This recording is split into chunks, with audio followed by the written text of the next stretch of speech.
ప్రసాద్ గారు 15 ఏళ్ళు కలిసి ఉండాలంటున్నారు కదా పవన్ కళ్యాణ్ గారు. ఆయన ప్రశ్నించారు, అంటే ఈ 15 ఏళ్ళు బెల్ట్ షాపులు భరించాలి, మా నకిలీ మద్యం తాగాలి, ఈ గుంతల రోడ్లోనే ప్రయాణం చేయాలా మనం?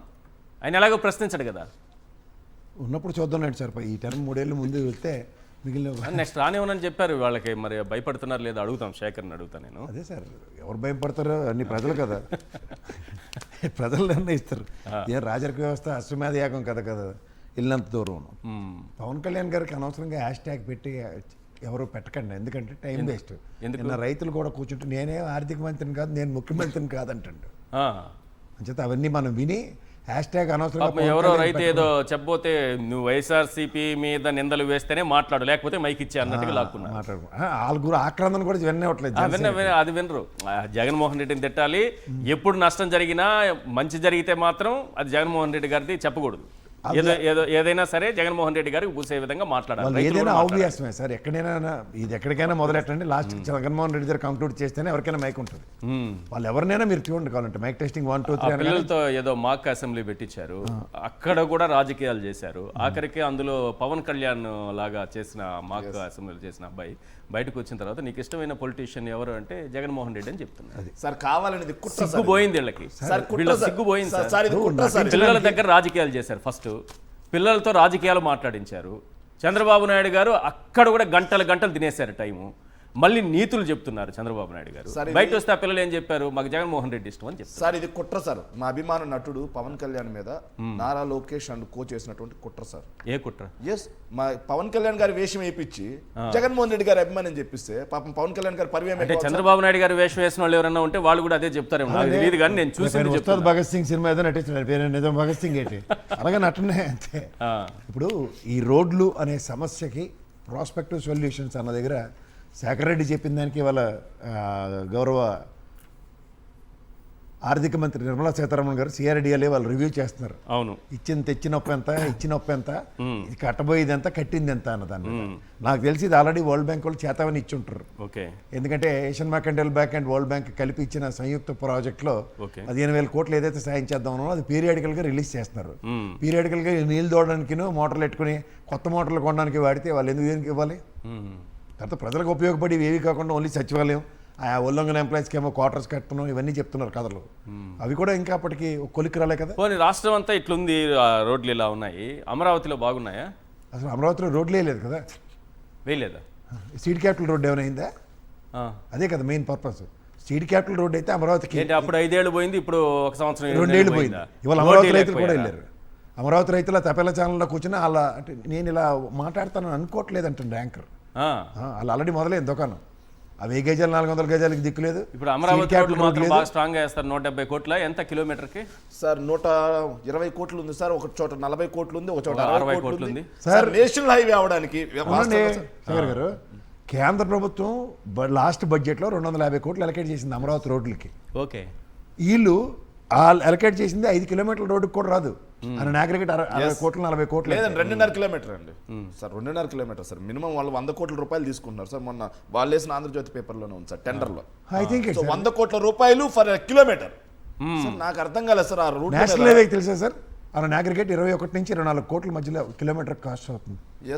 ఎగ్జాక్ట్లీ ఎన్హెచ్ నేషనల్ హైవేస్ అవి కూడా పీపీపీ పద్ధతులే. అవును, అంతకన్నా తీసుమార్కాన్ని రోడ్లు ఏమేస్తారు. సో ఇక్కడ ఫస్ట్ థింగ్ ఏంటంటే వీళ్ళ ప్రాస్పెక్టివ్లో ఈ డబ్బులు ఇన్ఫ్రాస్ట్రక్చర్ మీద రూపాయి ఖర్చు పెట్టలేదు 18 నెలలు. ఇవాళ అమరావతి రైతులు కూడా చంద్రబాబు నాయుడు గారిని కలిశారు. ఇవాళ కలిసి వాళ్ళ వేతలు కూడా చెప్పుకుంటారు. రేపటి నుంచి పార్లమెంట్ సమావేశాలు, శాశ్వత రాజధాని అమరావతిని కనీసం గజెట్ పెడతారు లేదు కూడా చూడండి. సో ఇవేవి జరగనప్పుడు అద్భుతాలు ఊహించుకోవడం కన్నా వీళ్ళు ఇలా ఫేరర్లు కొట్టి మార్కెట్ నుంచి ఒక ఎసెన్స్ తీసుకుని వాళ్ళకి నచ్చినట్టు విన్యాసాలు చేసుకుంటూ కాలక్షేపం చేస్తూ ఉంటారు.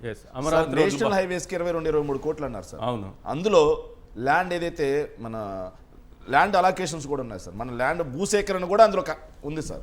కానీ ఇక్కడ భూసేకరణ ఆల్రెడీ అయిపోయింది సార్, ల్యాండ్ ఫ్రీ సార్. అయినా కానీ 100 కోట్లు సార్. నాకు అర్థం కాలేదు సార్. మధ్యలో మనం వైట్ కలర్ బోర్డ్స్ పెడతా ఉంటాం, సైన్ బోర్డ్స్. వాటిలో ఏమైనా బంగారం పొదుగుతారా, వజ్రాలు పొదుగుతారా? 100 కోట్లు ఎందుకు అవుతుంది? 100 కోట్లు. సో ప్రజాధనం సిఆర్డిఏ బిల్డింగ్ 11,500 కోట్లు, 11,500 స్క్వేర్ మీటర్ కి ఖర్చు అయింది. ఎవరు అడగలిగారు? ప్రజాధనం పందికొక్కుల్లా తిన్నాం అని చెప్పేసి కొన్ని పేపర్లో రాస్తారు సార్. అది ఇదే సార్. సో ఇంకోటి సార్, ఇక్కడ మీరు చూసారు సార్ 6,433 మంది బలని రాశారు కదా సార్. వాస్తవంగా జరిగినటువంటివి 15,462 accidents sir. Okay. Jaganmohan Reddy గారి హయాంలో ఇది జరిగితే జగన్ బలి అని రాశారు సార్.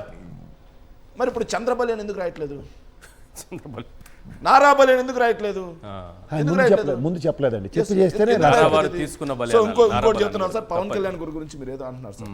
జగన్మోహన్ రెడ్డి గారు ఏదైనా ప్రజలకు సంబంధించినటువంటి అంశానికి ప్రభుత్వ వ్యతిరేకత వచ్చే నారా బలి అని అనకూడదు, తప్పు. నారా వారు తీసుకుని మీరు అనాలనుకుంటే అంటే నేనేమనట్లేదు సార్, వాళ్ళు రాశారు కదా, జగన్ బలి అని రాశారు కదా సార్, రాశారు కదా. నేను ఆయన చంద్రబాబు నాయుడు గారి మీద నాకు సార్, చంద్రబాబు నాయుడు గారు వాళ్ళు మాట్లాడదు సార్, గౌరవ ముఖ్యమంత్రి గారు, ఆయన మీద నాకు ప్రత్యేక కృతజ్ఞత అభిమానం కూడా ఉన్నాయి సార్ నాకు ఆయన మీద. సో కానీ వాళ్ళు ఎందుకు రాయలేదు అని అడుగుతున్నాను సార్. అదే అడుగుతున్నాను సార్. సార్ ఇంకో విషయం సార్, చివరిగా మాట చెప్తాను సార్. జగన్మోహన్ రెడ్డి గారు ప్రజల పక్షాన పోరాడడం కోసం రోడ్డెక్కితే పవన్ కళ్యాణ్ గారి ఎంట్రీ ఉంటుంది సార్. మీరు బాగా గమనించండి సార్, ఈ గత 18 నెలలుగా ఏదైతే ప్రభుత్వ వ్యతిరేకం వచ్చేటువంటి ఏదైతే కార్యక్రమానికి వెళ్తుంటే వెంటనే పవన్ కళ్యాణ్ ఎంట్రీ. నిన్న అరటి రైతులు సార్ బోరుమంటున్నారు సార్, నేను అక్కడే ఉన్నాను, బోరుమంటున్నారు, దిక్కులేదు. సో రైలు నడిపించింది మా ప్రభుత్వంలో, రైలు నడిపించాం సార్.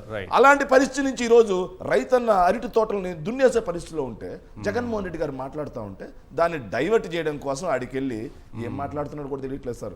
మైండ్ దొబ్బినట్టుంది. దగ్గుతూ మాట్లాడారు కదా పాపం, ఆయన ఆరోగ్యం బాగాలేకపోయినా రైతుల కోసం వెళ్ళలేదా?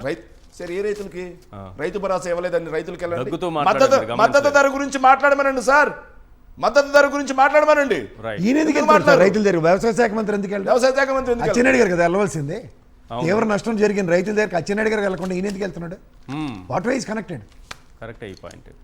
అచ్చెన్నాయుడు గారు వెళ్ళి నిజంగా కొబ్బరి చెట్లకి టొపెరాలు లేచిపోయానో ఇవన్నిటి మీద ప్రభుత్వ విధానం డబ్బులు ఇచ్చిన ఉల్లి రైతులకు 50,000 అనౌన్స్ చేశాడు కదా, అలాంటిది ఏదో అనౌన్స్ చేయాలి కదా సార్. 15 ఏళ్ళు మమ్మల్ని రానికపోయారు కానీ ముందు 18 ఏళ్ళు నిన్న మహిళలకు న్యాయం చేయండి, నిరుద్యోగులకు న్యాయం చేయండి, విద్యార్థులకు న్యాయం చేయండి. సార్ 20,000 మంది మహిళల మీద దాడులు జరిగాయని అసెంబ్లీ సాక్షి ఇచ్చున్నారు సార్.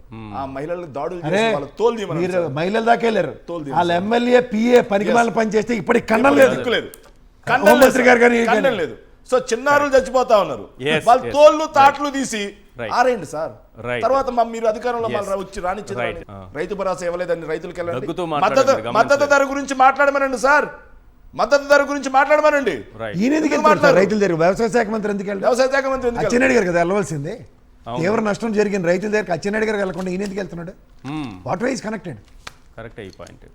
అచ్చెన్నాయుడు గారు వెళ్ళి నిజంగా కొబ్బరి చెట్లకి టొపెరాలు లేచిపోయానో ఇవన్నిటి మీద ప్రభుత్వ విధానం డబ్బులు ఇచ్చిన ఉల్లి రైతులకు 50,000 అనౌన్స్ చేశాడు కదా, అలాంటిది ఏదో అనౌన్స్ చేయాలి కదా సార్. 15 ఏళ్ళు మమ్మల్ని రానికపోయారు కానీ ముందు 18 ఏళ్ళు నిన్న మహిళలకు న్యాయం చేయండి, నిరుద్యోగులకు న్యాయం చేయండి, విద్యార్థులకు న్యాయం చేయండి. సార్ 20,000 మంది మహిళల మీద దాడులు జరిగాయని అసెంబ్లీ సాక్షి ఇచ్చున్నారు సార్.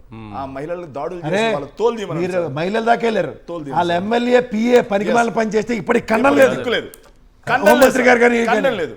సో చిన్నారులు చచ్చిపోతా ఉన్నారు, వాళ్ళ తోళ్ళు తాట్లు తీసి ఆరేయండి సార్.